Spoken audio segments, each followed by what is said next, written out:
Hello all, good morning. Today's topic is vascular occlusions of retina. Now, why it is important? Retinal vascular occlusions are serious disease and significant causes of sudden painless loss of vision that include both arterial and venous obstructions.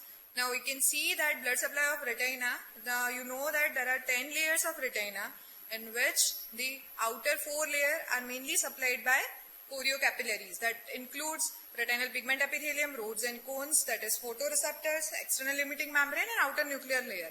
And inner 6 layers, they are usually supplied by central retinal arterioles, branches from the central retinal arterioles. Now occlusions can be divided into arterial occlusions and venous occlusions. In arterial occlusions, there is central retinal arterial occlusions, branch retinal artery occlusions. Rarity is cilioretinal arterial occlusion. In venous, there is central retinal vein, branch retinal vein and hemiretinal vein occlusion. Sometimes there is a combination, that is central retinal arterial and venous obstruction, that is a grave, poor prognostic disease. Now we will see retinal arterial occlusions. The retinal arterial occlusions, it is the visual loss from the retinal arterial occlusion, that is loss of blood supply to inner layer of the retina. The main causes are atherosclerosis and embolism. The emboli plaque are of 3 types. Mostly it is cholesterol emboli. You can see in pictures that there are multiple white refractile dots, that is cholesterol emboli, that is also called Hollenhorst plaques. Usually they are asymptomatic and usually at the arteriolar bifurcation. The second one, that is fibrinoplatelet emboli. They form pipe-like structure because of that rouleau formation of platelets. They are multiple dull gray in appearance. Occasionally they feel entire lumen and usually they are responsible for amaurosis fugax, that is transient loss of vision. And the severe kind is calcific emboli, that is usually single white close to the disc, as you can see in the picture, and that cause the permanent obstruction. Other causes are cardiovascular diseases like valvular diseases, coagulopathies, vasculitis, infective disease, stroma, and other are oral contraceptives, pregnancy, drug abuse. Okay, these are the causes for arterial occlusion. Now we will go through CRAO, BRAO and cilioretinal arterial occlusion. Now what is central retinal arterial occlusion? CRAO. Usually CRAO is most common, that is 57%. Branch retinal artery occlusion, it is at 38%. So that branch of that central retinal artery is occluded by emboli, and cilioretinal artery, that is only 5%. Mean age is in early 60s. Men are affected more than females because of incidence of IHD is higher in males, and estrogen protective effect in females, maybe it is the cause. 1 to 2% cases are bilateral involvement. Bilateral, the DD should be cardiovalvular disease, giant cell arteritis and other vascular inflammation. Now what is the presenting features? They are the sudden profound loss of vision, that is painless except in giant cell arteritis. Visual acuity, mostly it is perception of light only. RAPD, that is relative afferent pupillary defect, is always present. Rubiosis, that is neovascularization, iris present. Now you can see in this picture that there is the superficial retina is pale white in appearance because of ischemia. Okay, you can see cherry red spot at the macula. What is cherry red spot? That is because of surrounding retina is edematous and macula is the thinnest portion of the retina. So underlying choriocapillaries can be visible. So that choriocapillary give rise to this cherry red appearance. Now you can see that some blood vessels are partially filled and partially empty. That is cattle trucking or box carrying of venules. Okay, so that is because of that stagnation of the blood columns. Maybe there is retinal neovascularization at disc because of ischemia. Late signs, they are after reperfusion. There is optic atrophy, narrowing of the vessels, sheathing. You can see old CRAO, there is thread-like arterioles. You can see RPE changes, the pigment epithelial changes in the second picture, and disc failure. Now first picture is CRAO with patent cilioretinal artery. We will cover it later on. What is cilioretinal artery? that arises from the temporal margin of the disc. Okay, that is responsible for second blood supply to macula. So that is somewhat protective factor for macula. Now, what are the investigations you can carry out? That is the fundus fluorescein angiography. That is, we are instilling fluorescein dye in one of the vein at the arm, and after going into systemic circulation, it will appear inside our eyes, and we can see that flow of that fluorescein. You can see the bright structures, they are the fluorescein flow. So delay in retinal arterial filling, that is the highest specificity, and delay in retinal arterio to venous transit time, that is highest sensitivity. So fluorescein angiography. OCT, on OCT, that is CT scan of our eye structure, that is one investigation. Now we are going for branch retinal arterial occlusion. Similar to CRO, that is occlusion at the level of the optic disc head, optic nerve head, that is optic disc. Now if there is emboli at the one of the branch of central retinal arteriole, that causes, so that BRAO occurs when the embolus lodges in more distal branch of the retinal artery. So mostly it involves the temporal retinal vessels. The clinical features are sudden and painless sectoral visual field loss, respective which area that is vessels are affected. Visual acuity is variable because of macula if preserved or not. RAPD is often present. The fundus finding, you can see the superior portion, supratemporal aspect of the retina is pale and white. So the embolus lodgement is at the, you can see at near the optic, on the optic disc head, the emboli at the superior temporal branch of the central retinal arteriole. So cloudy edematous retina corresponding to the area of ischemia you can see. Okay, investigation same, fluorescein angiography. Now third portion is cilioretinal artery occlusion. Now what is cilioretinal artery? Apart from central retinal artery, there is posterior ciliary circulation which mainly supplies choroid. The posterior ciliary circulation give rise to one branch, that is cilioretinal artery. It presents in 20% of the eye. It arises from the temporal aspect of the optic disc. Okay, and it is the second arterial supply to the macula. So macula is it contains highest visual potential. So it has dual supply. The 20% of the eyes, cilioretinal artery is present. Okay, so on fluorescein angiography, it concomitantly fills with choroidal circulation, so that 1 to 2 seconds prior to retinal arteries. Okay, so there are three variants of cilioretinal artery occlusion. Isolated one, you can see the cilioretinal artery arises from the temporal aspect. So on these, the area which is supplied by that cilioretinal artery, it is pale and edematous. Okay, so good visual prognosis because central retinal arterial supply is there. Okay, no ocular treatment is required. Sometimes it is with CRVO. Why CRVO? Because in general cilioretinal artery has lower pressure than the central retinal artery.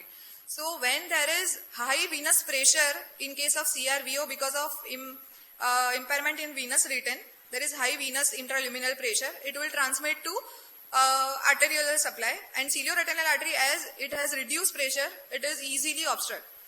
Here also better visual prognosis, no treatment, and with AION. What is AION? There is ischemic optic neuropathy. Here in ischemic optic neuropathy, there is posterior ciliary insufficiency is there. As cilioretinal artery arises from the posterior ciliary artery, there is cilioretinal artery obstruction. It is also here, if it is with AION, ischemic optic neuropathy, it is poor. So this is all retinal arterial occlusion manifestation. Now what is the treatment? See, it is the ocular emergency condition. So if patient is presented to you within 24 hours, then and then you can give this treatment is helpful. Okay, so following treatment may be tried in patients with occlusions if of less than 24-hour duration of presentation. The first and foremost thing is you have to give ocular or digital massage. So digital massage is given to dislodge that embolus to lesser important branches, not from the central retinal artery to its peripheral branch. Okay, you have to lower intraocular pressure by means of anterior chamber paracentesis or by giving intravenous mannitol or by topical timolol or intravenous acetazolamide. And sometimes some theories are there for vasodilatation of sublingual isosorbate dinitrate or carbogen that contains 95% of CO2, which will cause vasodilatation and relieve spasm of that arteriole. Systemic things you have to consider if patient is having carotid, you have to go for carotid Doppler, you have to go for echocardiogram to see for any valvular diseases or carotid obstruction to prevent other eye or second attack. So this is all about retinal arterial occlusion. Okay, so now we will go for retinal venous occlusion. So the retinal venous occlusion mainly risk factors are older age, hypertension, hyperlipidemia, diabetes, and some ocular conditions like the open angle glaucoma, ischemic optic neuropathy, optic nerve head, drusen, sometimes orbital cellulitis. Okay, now there are three variants of venous occlusion, that is CRVO, central retinal vein occlusion, its branches, that is hemiretinal vein occlusion, or hemiretinal vein when there is inferior or superior branch of central retinal vein is occluded, or if the peripheral branch is involved, then there is branch retinal vein occlusion. So central retinal vein occlusion, branch retinal vein occlusion, and hemiretinal vein occlusion. Now what is CRVO? That is central retinal vein occlusion. So in CRVO, the age is above 60, male and females are equally affected. Mostly it is unilateral, but risk of development in other eye is 1% at the end of 1 year and 7% by the end of 7 years. So you have to keep follow-up of that patient for prevention of other eye. Okay, non-ischemic, there are two types of main CRVO, that is non-ischemic and ischemic CRVO. So non-ischemic CRVO, that is most common type, accounting for the 75%. What is the non-ischemic CRVO? That is we can provide useful vision to the patient, but if there is ischemic CRVO, the vision restoration is very difficult. Okay, so we have to just be very watchful for non-ischemic CRVO to convert into the ischemic CRVO. Okay, so clinical feature of non-ischemic CRVO is sudden painless unilateral loss of vision. Vision is usually better than 660, yani 660 or 636 or better in not less than 6 by 660 according to Snellen's chart. So visual acuity is impaired to moderate to severe degree, and in mostly majority of the cases moderate degree. RAPD is absent or grade 1 only. The fundus findings. The fundus finding are, you can see in this picture, there is, because of central retinal vein is occluded, there are profound or there is superficial and dot blot hemorrhages in all quadrant of retina. There is disc edema, macular edema, disc hyperemia is there. You can see in this picture. Okay, so there is tortuosity and dilatation of all branches of veins, central retinal vein, dot and blot and flame shaped hemorrhages in all quadrants, cotton wool spots, disc and macular edema are there. These acute signs mostly resolve over 6 to 12 months of duration, and in old CRVO cases you can see optociliary shunts or retinochoroidal shunts. They are the collateral vessels. Now we have to see that conversion of ischemic CRVO occurs in 15, that non-ischemic CRVO can be converted into ischemic CRVO in 50% of cases within 4 months and in 34% within 3 years. Now what are the investigation you can carry out? So mainly OCT and fundus fluorescein angiography. In fundus fluorescein angiography you can mostly we have to do fundus fluorescein angiography after 3 months, so that the hemorrhages can be hemorrhages are less and you can see details about capillary perfusion. Main fundus fluorescein angiography is to see capillary perfusion is there or not. If it is less than 10 disc areas of non-perfusion, then it is good prognostic factor that it is not going into ischemic CRVO. Now what is OCT? OCT is CT scan of our retinal layers. The OCT is helpful to quantify the macular edema. Okay, now how you follow up this patient? That initial follow up take place at 3 months and subsequent at 18 to 24 months. So this is old, you can see in first picture, that is old non-ischemic CRVO. So you can see that venous dilatation tortuosity is lesser in amount as compared to, I have shown you that picture. Then hemorrhages are regressing. You can see optociliary shunt vessels at the optic disc head. So that is a collateral vessels. Okay, so that is all about non-ischemic CRVO. Now what is ischemic CRVO? Then ischemic CRVO, when the occlusion is more towards the disc, optic nerve head. So that when the occlusion is behind lamina cribrosa is a part of sclera through which the central retinal artery and venous arises. Okay, so when there is occlusion nearer to lamina cribrosa, there is non-ischemic variety. When it comes to our optic nerve head, that is, it becomes more and more ischemic. So that is ischemic CRVO. In ischemic CRVO, the clinical feature is sudden, and here all the presentation and all the signs of non-ischemic CRVO are in exaggerated form. So sudden and severe painless unilateral loss of vision. Occasionally, if patient is presented with neovascular glaucoma, it is an entity it is a complication of ischemic CRVO, long duration of ischemic CRVO. Patient can present to you with pain, redness or photophobia. Okay. Visual acuity is usually counting finger or worse. So mostly it is less than 6/60. In non-ischemic, it is good vision. It is with good visual acuity. RAPD is usually present. NTA segment findings, mostly if it is ischemic CRVO, after 2 to 3 months, there is a formation of neovascularization due to profound ischemia. So it is called 100 days glaucoma. That neovascular formation is usually taking place after 90 to 100 days. So you can see at iris there are more neovascularization at pupillary margin and on the surface, on the stroma of the iris. Usually iris vessels are not seen, it is usually lying inside the iris stroma. But if there is neovascularization, it will appear on the surface and near the pupillary margin. So this is a typical picture of neovascular glaucoma. Okay, now fundus findings. So you can see this is the tomato ketchup like appearance of this retina. So tortuosity, you cannot see extensive dot and blot and flame shaped hemorrhages, cotton wool spots are present, optic disc swelling, macular edema was there. Most acute signs, these signs are usually resolved over 9 to 12 months. Now what are the investigation? Usually, this is the OCT picture. OCT is, you can see the 10 layers of retina. This is the cystoid macular edema. You can also quantify how the microns, we can also measure that macular thickness. Okay.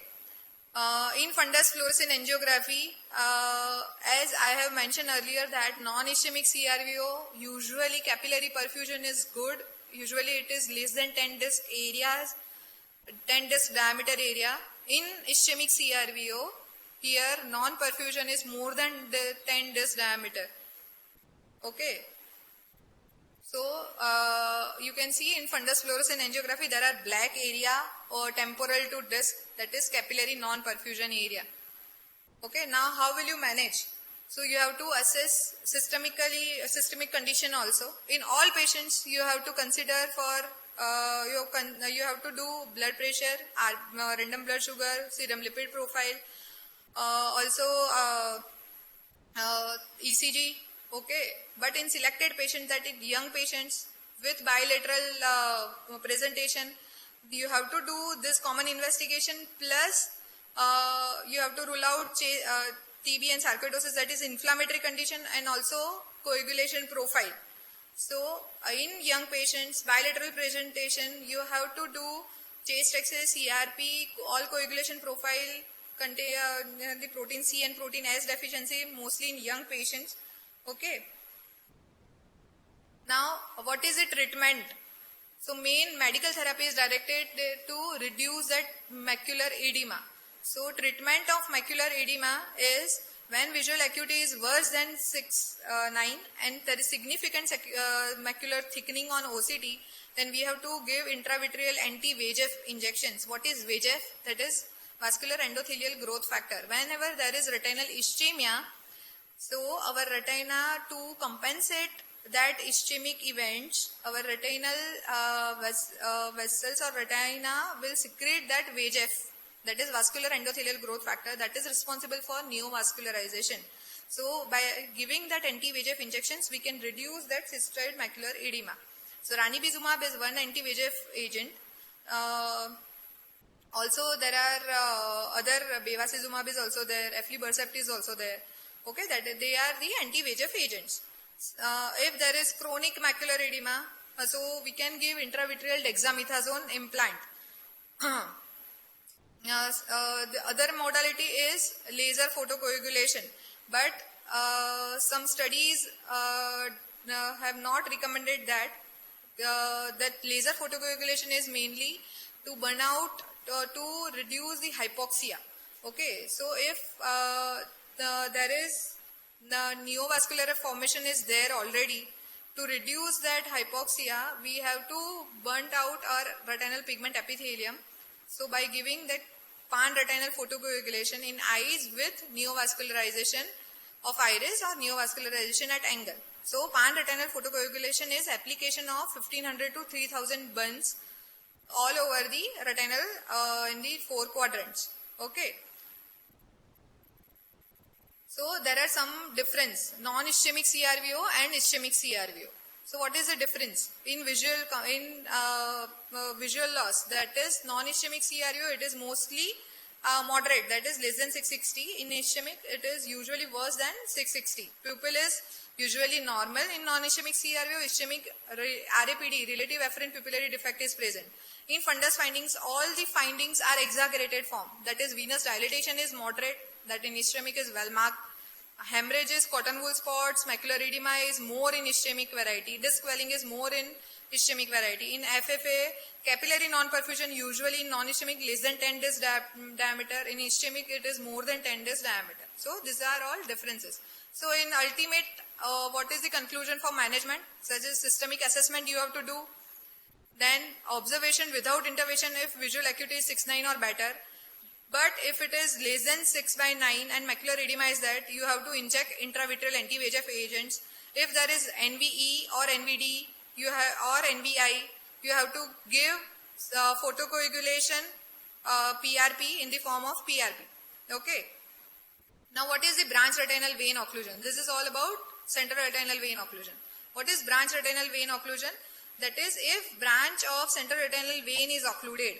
So there are two types of branch retinal vein occlusion, macular and peripheral. Macular BRVO, that is only a macular branch is involved.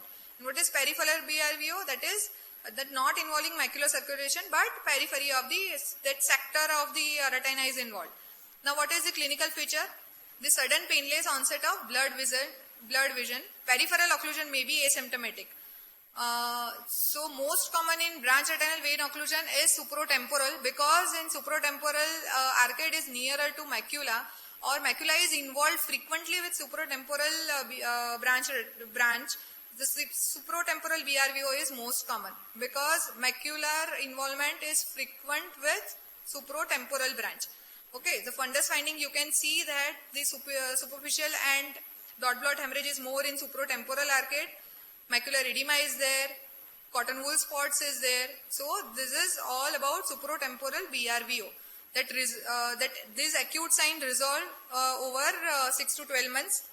Retinal neovascularization is rare over this branch retinal vein occlusion as compared to CRVO. It is only about 8%. So what are the residual findings? After acute attack is there, occlusion is there. In old BRVO, there is venous sheathing or sclerosis or persistent hemorrhages. Sometimes collaterals are there. We have to perform fundus fluorescent angiography to see that non-perfusion area, and OCT again for quantification of cystoid macular edema. Now again, what is the treatment guidelines? So the treatment is directed against that macular edema only, same as mentioned in CRVO. We have to inject intravitreal anti-VEGF or intravitreal triamcinolone. Okay, and there is a study, that is branch venous occlusion study. It suggests that if there is capillary non-perfusion is more than 10 disc diameter, we have to apply sectoral laser over that ischemic area to prevent neovascularization. Okay, so this is all about branch retinal vein occlusion. Now what is hemiretinal vein occlusion? So as you can see that in first picture there is pointer.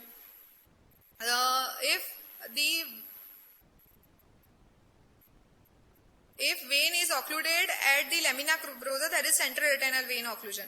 But after coming to optic nerve head, it is divided into superior and inferior branch. So if the superior branch is involved, then there is superior hemiretinal vein occlusion. If inferior branch is involved, then inferior hemiretinal vein occlusion. It is usually similar to CRVO.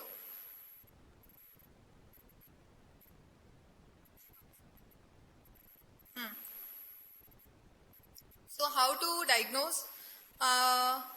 It is similar to CRVO, but here all the hemorrhages or hemorrhages and cotton wool spots, they are pertain to that area of occlusion. So here you can see in this picture that inferior hemiretinal vein occlusion. Okay, and other picture is fundus fluorescent angiography. You can see all capillary non-perfusion area over that inferior quadrant. Okay. So treatment is again similar, depends on the severity of retinal ischemia. Extensive retinal ischemia carries the risk of neovascular glaucoma and should be managed in the same way as ischemic CRVO. So we have to see for cystoid macular edema. If it is there, we have to inject anti-VEGF injection, and if there is more than 10 disc diameter of non-perfusion area along with neovascularization, you have to give the pan-retinal photocoagulation. Systemic treatment is equally important along with ocular treatment. So control of systemic risk factors, antiplatelet therapy with aspirin or an alternative agent should be considered to prevent further attack or the attack in other eye. Okay, so last is combined retinal artery and vein occlusion. Causes are similar to CRAO. Clinical features and visual prognosis generally poor, and 80% develop rubeosis and neovascular glaucoma because of profound ischemic changes. So you can see that there are hemorrhages over retina along with pale area on the posterior pole along with cherry red spot and optic disc pallors. That is suggestive of combined CRVO along with CRAO. Because in CRAO there is pale ischemic retina along with cherry red spot, and there is hemorrhages over there. That means it is venous occlusion is also there. Okay. So that is all about retinal vascular occlusions.